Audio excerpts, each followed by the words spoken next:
हाल ही में ईरानी राष्ट्रपति इब्राहिम राइसी की हवाई जहाज दुर्घटना में मौत हो गई है, जो अंतर्राष्ट्रीय मीडिया में चर्चा का विषय है। आज अपनी इस वीडियो सेशन में हम जानेंगे कि ईरानी राष्ट्रपति की मृत्यु के बाद क्या भारत पर संबंधों में असर पड़ेगा। साथ ही साथ जानेंगे कि ईरान का नया राष्ट्रपति कौन होगा, क्या इस घटना के पक्ष और विपक्ष को जानेंगे, क्या संभावना है, दुर्घटना कैसे हुई, उसकी संभावनाओं को भी हम टटोलने का प्रयास करेंगे। नमस्कार मित्रों, एल्विन क्लासेस के इस नए वीडियो सेशन में आपका बहुत बहुत स्वागत है और मेरा नाम विवेक है। आइए इस सेशन को प्रारंभ करते हैं तो टाइटल को जानते हैं। ईरानी राष्ट्रपति की मौत की वजह क्या है? मौत जानिए क्या है कारण। चर्चा के बिंदु में खबर पर नजर डालेंगे, इस घटना के क्या क्या प्रभाव होंगे उस पर भी हम बात कर लेंगे। ईरान का नया राष्ट्रपति कौन होगा, ईरान के लिए क्या क्या चुनौती होंगी और भारत पर इसका क्या प्रभाव पड़ेगा। इन 4-5 बिंदुओं पर हमारी जो कक्षा होगी, वीडियोस होगा, वह बेस्ड होगा। खबर क्या है कि जो ईरान के राष्ट्रपति हैं इब्राहिम राइसी, एक हेलीकॉप्टर दुर्घटना के दौरान उनकी मौत हो गई। इस जहाज में केवल ईरान के राष्ट्रपति की ही मृत्यु नहीं हुई है, साथ ही साथ उनके विदेश मंत्री और कई अन्य महत्वपूर्ण व्यक्ति मौजूद थे जिनकी मौत हो गई। जो दुर्घटना का जो क्षेत्र था वह आर्मेनिया एवं अजरबैजान की सीमा के करीब ईरान के उत्तर पश्चिम के पहाड़ों में यह हेलीकॉप्टर की दुर्घटना हुई। ईरान के राष्ट्रपति हैं इब्राहिम राइसी, वो अजरबैजान के राष्ट्रपति इल्हाम अलीयेव के साथ एक कार्यक्रम के बाद से तेहरान लौट रहे थे। इनके साथ एक कार्यक्रम था अजरबैजान के राष्ट्रपति के साथ, उसके बाद वो तेहरान जा रहे थे। कारण क्या था, ईरानी मीडिया ने या वहां का प्रशासन ने क्या बताया है, हेलीकॉप्टर कैसे क्रैश हो गया, ईरान के राष्ट्रपति इब्राहिम राइसी की मौत कैसे हो गई, वहां के विदेश मंत्री की मौत कैसे हो गई, इस पर उन्होंने सफाई देते हुए कहा कि मौसम खराब था और खराब मौसम एक संभावित कारण था। दुर्घटना की आधिकारिक पुष्टि इसी से हुई है, लेकिन कई जानकार ऐसा कहते हैं कि इजराइल की भागीदारी की भी अटकलों को भी लगाया जा रहा है कि इजराइल की इसमें भागीदारी होगी और इनका जो हेलीकॉप्टर था वो क्रैश हो गया। क्यों? क्योंकि इस समय ईरान और इजराइल के संबंध अच्छे नहीं हैं। ईरान के राष्ट्रपति इब्राहिम राइसी की मौत के बाद क्या प्रभाव होगा? ज्यादा प्रभाव नहीं होगा, क्योंकि ईरान के जो राष्ट्रपति हैं वो ईरान की जो डोमेस्टिक पॉलिसी होती है उन पर उनका नियंत्रण होता है, लेकिन जो फॉरेन पॉलिसी होती है उनकी नीतियों को निर्धारित करने वाला 80 वर्ष का एक बुजुर्ग है। आइए उसके बारे में भी बात करते हैं। जानकार बताते हैं कि ईरान अपनी चरमपंथी नीतियों के लिए प्रसिद्ध था। इब्राहिम राइसी की मृत्यु से ईरान की सत्ता के बुनियादी मूल्यों में कोई खास परिवर्तन नहीं आएगा। ईरान की जो सत्ता है उसके जो बुनियादी मूल्य हैं उनमें कोई परिवर्तन और आने वाला नहीं है, न ही कोई प्रभाव पड़ने वाला है। अन्य देशों के साथ ईरान के संबंधों पर भी कोई खास असर नहीं होगा। ईरान की सत्ता जो है वो मूलतः ईरान के सुप्रीम लीडर द्वारा शासित होती है। अली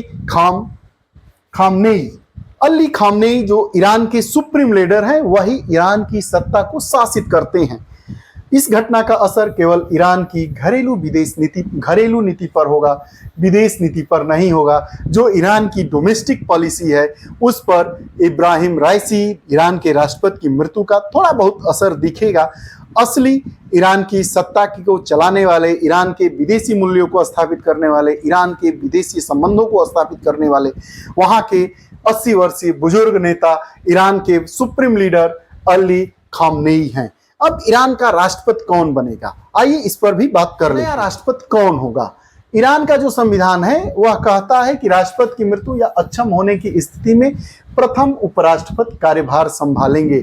भारत में जैसे एक उपराष्ट्रपति होता है वैसी वहां की स्थिति नहीं है। ईरान में कई उपराष्ट्रपति होते हैं, लेकिन जो वहां का प्रथम उपराष्ट्रपति होता है वही राष्ट्रपति का पद संभालता है।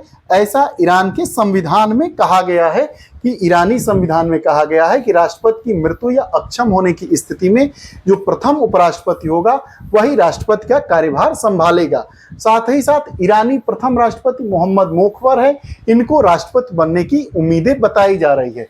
राष्ट्रपति राइसी द्वारा अगस्त 2021 में इस पद पर नियुक्ति की गई थी।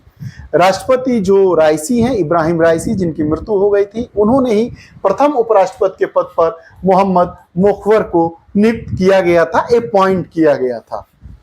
ईरान में कई उपराष्ट्रपति नियुक्त होते हैं। ईरानी मंत्रिमंडल का जो हिस्सा होते हैं, जो प्रथम उपराष्ट्रपति का पद होता है, सभी समकक्षों में प्रथम होता है।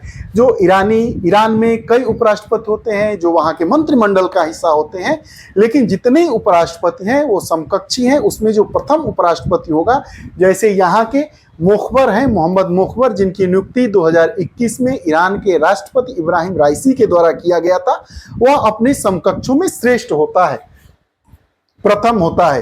राष्ट्रपति पद के लिए चुनाव होने तक मोहम्मद मुखबर राष्ट्रपति के रूप में काम करेंगे।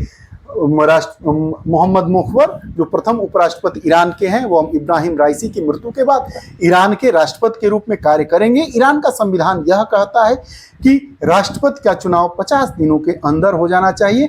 तो हमें ऐसा लगता है कि ईरानी संविधान के अनुसार अगर कार्य हुआ तो 2 महीने के अंतर्गत ही ईरान को नया राष्ट्रपति मिल जाएगा।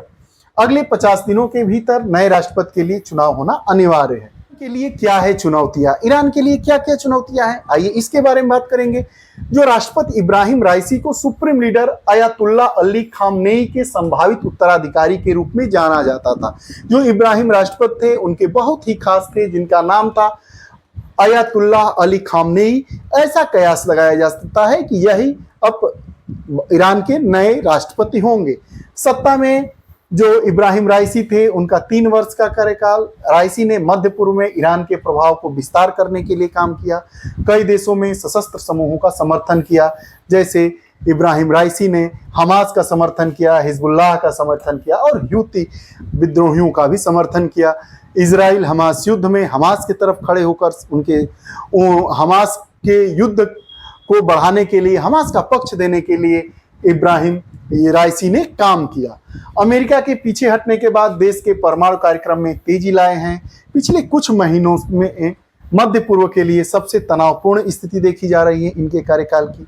इजराइल द्वारा सीरिया में ईरान के दूतावास पर हमला किया गया। बहरहाल इजराइल ने उसका ज्यादा जवाब नहीं दिया, कई मिसाइलें रोक दी गई, एक प्रमुख जनरल की मौत हो गई। ईरान द्वारा इजराइल पर कई मिसाइल हमले, इजराइल द्वारा ईरान के खिलाफ जवाबी कार्रवाई नहीं की गई। यह रहा इनके 3 वर्षों के कार्यकाल का लेखा जोखा। जो ईरान के राष्ट्रपति हैं इब्राहिम राइसी, इनकी मृत्यु का भारत के संबंधों पर क्या प्रभाव पड़ेगा? तो जैसे ही इब्राहिम राइसी की हेलीकॉप्टर दुर्घटना में मौत की सूचना मिली, हमारे प्रधानमंत्री नरेंद्र मोदी ने भारतीय प्रधानमंत्री द्वारा राष्ट्रपति की मृत्यु पर शोक जाहिर किया गया। राष्ट्रपति ने भारत ईरान संबंधों को मजबूत करने में महत्वपूर्ण भूमिका दी। भारत पर कोई खास प्रभाव नहीं दिखा। चाबहार पोर्ट को लेकर पहले से ही समझौता हो गया है। हालांकि यदि ईरान इजराइल संघर्ष बढ़ता है तो भारत के लिए संतुलन स्थापित करना मुश्किल का काम है। देखिए, अभी चाहे रूस और यूक्रेन का युद्ध हो, चाहे इजराइल और हमास का युद्ध हो, दोनों में भारत की स्थिति अभी तटस्थ है। भारत अपने आप को संयमित रखते हुए अपनी सफल विदेश नीति के अनुरूप काम कर रहा है। तो भारत का इनके मृत्यु से ईरान और भारत के प्रभाव पर बहुत ज़्यादा असर पड़ने की संभावना विशेषज्ञ नहीं बताते हैं। बहरहाल क्या संबंध होगा यह तो समय बताएगा। यह रही इब्राहिम राइसी की मृत्यु। कुछ लोगों का कयास लगाया जा रहा है कि इजराइल का इसमें हाथ है, लेकिन ऐसा इस पर इसकी संभावना को हम नहीं कह सकते हैं, नहीं टटोले जा सकते हैं। वहाँ का जो सरकारी मीडिया का है या उनका सरकारी जो सूचना दी गई है उसमें बताया गया है कि खराब मौसम के कारण उनका हेलीकॉप्टर क्रैश हो गया और उसमें केवल इब्राहिम राइसी ही नहीं, वहाँ के विदेश मंत्री और कुछ महत्वपूर्ण व्यक्तियों की भी मृत्यु हो गई। आज हमने इस वीडियो सेशन में इब्राहिम राइसी के कार्यकाल को जाना। इब्राहिम राइसी की मृत्यु के बाद क्या ईरान के घरेलू नीतियों पर प्रभाव पड़ेगा या विदेशी नीतियों पर प्रभाव पड़ेगा, कौन वहाँ के 50 दिनों के लिए राष्ट्रपति के कार्यभार को संभालेगा, नया राष्ट्रपति कौन होगा, इन तमाम मुद्दों पर हमने गहनता से बात की। आपको यह हमारी वीडियो सेशन कैसी लगती है कमेंट बॉक्स में अपने विचार जरूर दीजिएगा। अगर आप हमारे नए दर्शक, नए पाठक, नए श्रोता हैं, नए मित्र हैं तो कृपया चैनल से जुड़े अपने इष्ट मित्रों तक इसे शेयर करें, बेल आइकन का बटन दबाएं ताकि जो हमारी नई वीडियोस आए उसका नोटिफिकेशन आप तक पहुंच पाए। पुनः नई कक्षा के साथ उपस्थित होंगे, तब तक के लिए बहुत बहुत धन्यवाद। नमस्कार।